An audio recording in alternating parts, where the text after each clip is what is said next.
Salut à tous et bienvenue dans ce nouvel épisode de Tech Antique.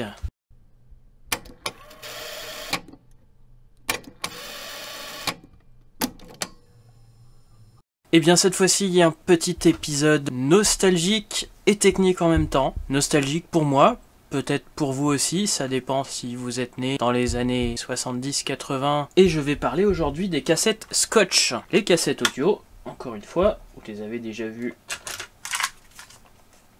un certain nombre de fois.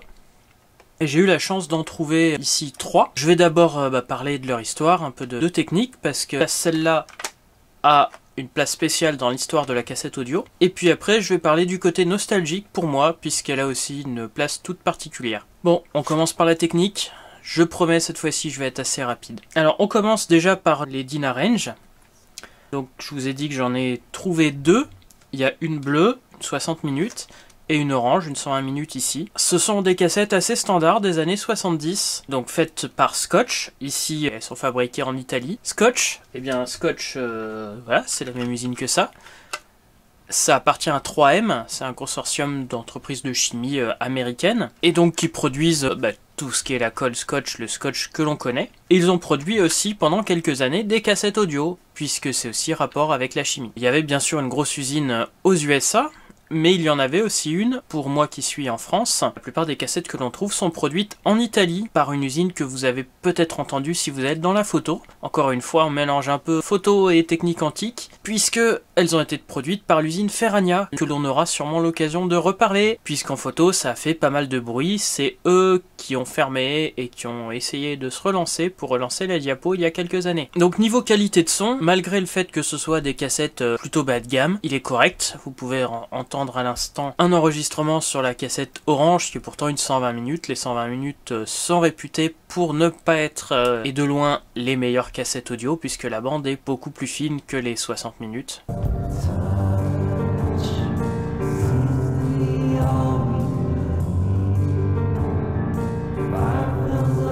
Et enfin, on va parler de la deuxième série que j'ai trouvée ici. Je vous ai parlé donc l'été dernier sur les types de cassettes audio. Je vous ai parlé des types 1, donc les premières, les cassettes au dioxyde de fer. Et bien dès 1973, 3M Scotch a créé les cassettes super ferriques. Je vous ai parlé donc pour la hi-fi, il y avait les cassettes au chrome. Et bien avec un lecteur standard qui n'avait pas besoin de position particulière, on va mettre un petit truc d'époque, fin des années 60. Et bien on pouvait enfin améliorer la qualité du son en utilisant des meilleures bandes. Il s'agit des super ferriques qui ont fait leur succès des années après. Le premier type de super ferrique a été créé donc par Scotch, les cassettes haute énergie.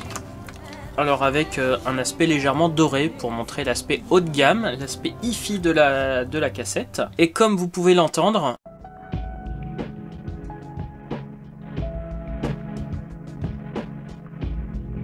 le son est correct, même 45 ans après la production de la cassette, ce qui est quand même pas mal. Ça veut dire que ça se conserve bien. Là, vu qu'elle était pas neuve, je sais pas comment elle était conservée, et bien c'est quand même une belle performance, je trouve, puisqu'on pourrait presque dire de la hi-fi. Alors ça a continué à s'améliorer, comme je l'avais dit sur les cassettes de type 1, et on est loin d'une cassette type Sony HFS ou d'une TDK AR, qu'on aura aussi l'occasion de parler d'ici peu. Voilà, maintenant que j'ai parlé un peu technique, on va parler un peu nostalgie, puisque la cassette bleue, c'était exactement la même qui a été la première cassette que j'ai eue quand j'avais 1 an et demi, qui m'a suivi pendant quelques années avant de passer à la poubelle quand j'avais 4-5 ans. J'ai eu aussi une cassette orange, donc à l'époque je les appelais pas les cassettes Scotch par leur temps, c'était ma cassette bleue, ma cassette orange. Ça m'a permis d'apprendre les couleurs, ça m'a aussi permis d'apprendre les additions et le calcul de temps, puisque j'ai compris que 120 ça faisait 2 heures, ça faisait 1 heure par face, 60 une demi-heure par face. Alors voilà comment j'ai appris les maths à 3-4 ans avec les cassettes audio, avec ce genre de cassettes audio.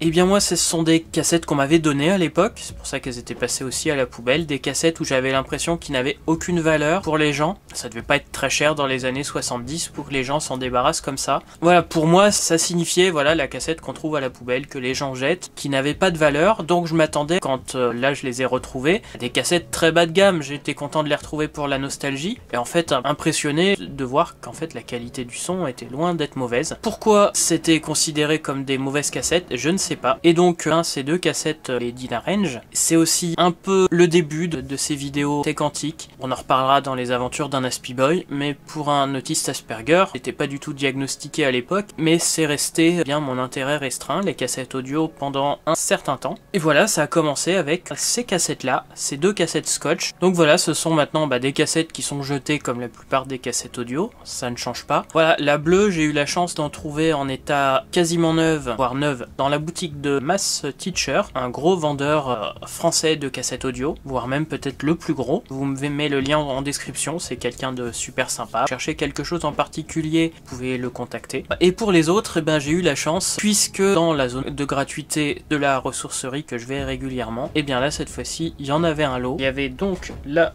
Haute Énergie et la Dynarange orange, c'était super donc de les avoir retrouvés. Ce sont loin d'être les cassettes les plus réputées, mais voilà, c'était quand même un petit point d'histoire de la cassette audio, et j'espère que ça vous aura intéressé aussi. Si ça vous a plu et que vous voulez en savoir plus, sur d'autres choses atypiques, sur les cassettes audio, les micro-cassettes, les CD et toutes ces anciennes technologies ou les anciennes technologies en photographie, abonnez-vous si ça vous a plu, n'hésitez pas à laisser un commentaire. J'essaye de faire à peu près une fois sur deux photographie, une fois sur deux technique antique. Là cette fois-ci il y a eu un petit décalage, mais d'ici le mois d'avril ça va se remettre un peu plus dans les clous. Et restez authentiques et je vous dis à bientôt.